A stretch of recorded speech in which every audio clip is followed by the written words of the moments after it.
وبرکاتہ۔ اچھے طالب علم کی خوبیاں۔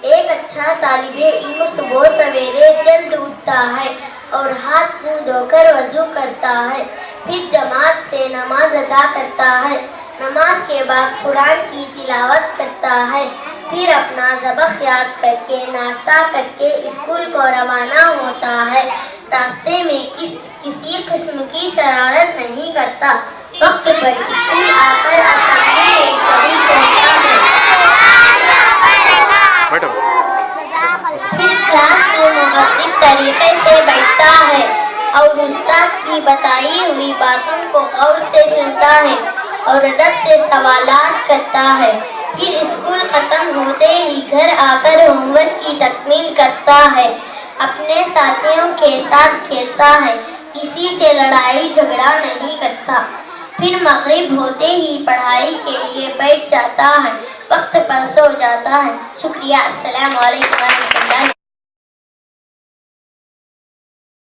خوبصورتی کے بہترین راز۔ ہاتھوں کی خوبصورتی کے لیے اپنے ہاتھوں سے صدقہ دے، آواز کی خوبصورتی کے لیے قرآن پاک کی تلاوت کرے، آنکھوں کی خوبصورتی کے لیے اللہ کی خوف سے آنسو بہائے، چہرے کی خوبصورتی کے لیے وضو کی عادت ڈالے، دل کی خوبصورتی کے لیے اپنے دل میں اللہ کی یاد بسائے، دماغ کی خوبصورتی کے لیے اللہ کی بارگاہ میں سجدہ کرے۔